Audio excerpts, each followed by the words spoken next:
Ireland is rich in history and heritage, of myriad related stories and lore. We have beyond 2,000 years of archaeology and monuments to such tales, some of them myth, but many rooted in fact and happenings, in arrivals and departures of armies, kingdoms, cultures and dynasties. Old Kilcullen is one of the places where many of these have collided through time. It's a small place today, its importance bypassed by changes in rulers, religions and relevance. But the broken tower still marks what was once a most important place in Ireland's ancient East, and it is still imposing. The small graveyard around it, a space in which to reflect on from where we have come. From its beginnings as an independent monastic settlement, through eventual incorporation into the all-encompassing Christian Church, Old Kilcullen has existed from the last times of the ancient pagan kings. The settlement lasted through Viking and Norman invasions, saw the rise and fall of powerful families, and was at the fulcrum point of the Pale, where English rule in its later times was at its most vulnerable before slowly but inevitably relinquishing its grasp and allowing the arrival of what has become the modern Ireland of today. Geographically, Old Kilcullen sits at a high point in what would have been originally rough woodlands and soggy bogs, through which trailways became rough roads. It wasn't the highest point in the area. That would be Knockaulina, the beautiful hill, visible a short distance to the northeast. Knockaulina, today known as Dúnálainn, the beautiful fort, was one of the ancient royal gathering places of the tribal Irish kings. The disruptive Christian monastic settlement was set up nearby, possibly by St. Patrick himself, or at least at his direction. Dr. Michael O'Connell is a Kilcullen-born local historian. Well, St. Patrick is reputedly the founder of it, though I think that there's some doubt that could be cast on that, as far as we know, other saints, Palladius particularly, is recorded as being present in Ireland before the arrival of St. Patrick, and it's quite possible that Old Kilcullen could have been founded by one of these earlier monks or priests. The location near Knockaulina was possibly chosen because of the proximity to the older gathering place. Michael O'Connell again. As far as we know, Dúnálainn was one of the perhaps four main ceremonial sites in Ireland at that time, and it would seem to have been a place of a significance to the kings of Leinster. May have been purely ceremonial rather than habitation, but it certainly was an important site. And we know that other sites of this nature were used by the early monastic settlers as locations to site their new monasteries close to, but interestingly enough, not on the existing pagan sites. From its small but important foundation, Kilcullen, not with the old prefix at the time of course, grew to become a significant part of ecclesiastical Ireland. The original community of religious gradually grew to become a sizable town. One reason because it was a stop on the road for travellers to and from the south, where they could eat and sleep in safety. At least that's what we think. But which came first, the settlement or the monks? I think in Old Kilcullen's case, it's more likely the monastery came first, and it was chosen, as I said earlier, because of its proximity to Dúnálainn. It happened to be on this route south, which was a very significant route, and I think it preceded the actual foundation of a town or a population around it. But growth brought rather more attention than adherence to the Christian ethos. As a place where people travelled to and through, a certain level of wealth was amassed, or at least it was assumed to be so. The Vikings were interested. It's not quite clear how many times it happened, but there are several accounts in the records of at least two visits, significant visits by the Vikings, probably Dublin-based Vikings, one in 936 and again in 944. And in at least one of those two visits, if we can call them that, it's alleged that over 1,000 prisoners were taken by the Vikings. So clearly, at that stage, the Kilcullen area housed a sizable population.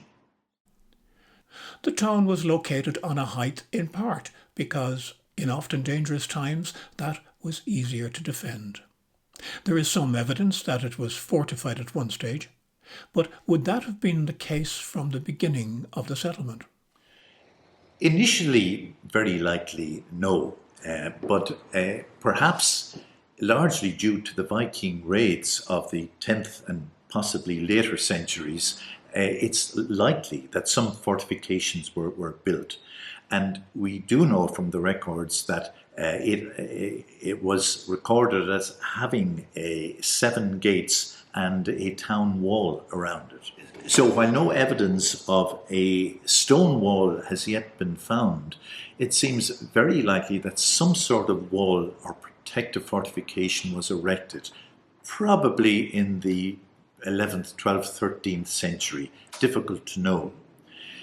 It's almost certain that some sort of wall was in situ, because we do know that there were at least two arches, stone arches, that were described as handsome Roman arches by a later visitor.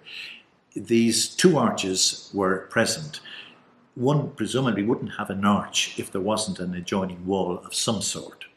And while there's no evidence for a stone wall having ever been built, it seems quite possible that some sort of wooden palisade, perhaps just inside a double ditch arrangement, may have been the fortification that was referred to subsequently as town walls.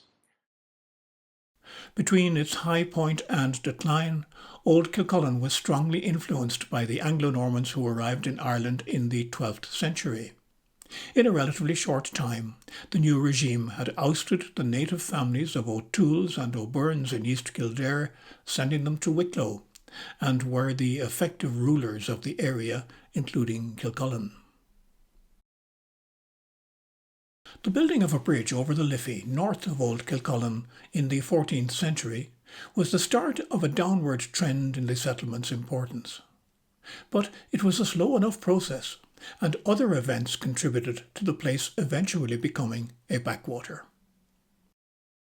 When Kilcullen Bridge was erected, that probably meant, to some degrees, an increase of travellers through Old Kilcullen, because prior to that, some of those travellers would have gone through Ballymore Eustace. So with the erection of the bridge in Kilcullen in 1319, those visitors would now choose the Kilcullen as the route. So it was probably some years later, in particular when the first of the bypasses to Old Kilcullen was constructed, that is the Athy bypass just north of Old Kilcullen, probably in the mid-1700s, and particularly, I think, the bypassing on the south of Old Kilcullen by the Carlow Road, now the Old Carlow Road. But with the construction of those 2 bypasses, Old Kilcullen was largely a bit lost in the middle and very likely went into fairly swift decline from a town or population perspective. Arguably, the last big event in Old Kilcullen was the settlement's part in the Battle of Kilcullen, one of the most significant but possibly least talked about confrontations in the rebellion of 1798. Because there was a battle at Old Kilcullen in 98, which involved about 300 rebels, who had barricaded themselves in and around Old Kilcullen, and they were attacked by the local yeomanry and cavalry, led by a Major Dundas, who was headquartered in Castlemartin. He had only about 40 to 60 troops at his disposal.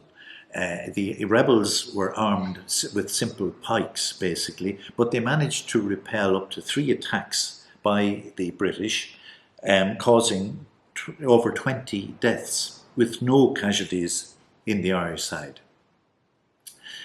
However, subsequent to that, the Irish crossed the Liffey to the north of Kilcullen and set up a barricade, as it were, on the north of Kilcullen, between Kilcullen and Naas, to prevent the opportunity for any reinforcements to help the British in Kilcullen.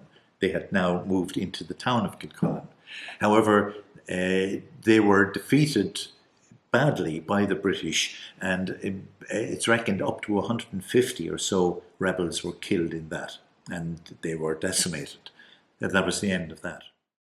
So, from being a place of significant importance over many hundreds of years, Old Kilcullen today is a sleepy place, yet one redolent of history and heritage. What remains today of the monastic settlement which was its beginnings? Unfortunately, very little. The church itself seemed to have disappeared by the mid-1800s. And certainly by the 1900s, there was little or nothing to be seen above ground, apart, obviously, from the remains of the round tower and the shaft of a stone cross and the pillar of another one. But the actual church eventually went out of sight completely, and all that was apparent was a mound overlying the source of the church. And it wasn't until about 1939 when the OPW carried out a survey and dug down that they actually came across the remains of the walls that we see today. And there, for now, we'll leave what is just an introduction to this place of ancient and recent history. We hope you've found it interesting, and we plan a number of further productions to delve a little deeper into Old Kilcullen's different and fascinating times.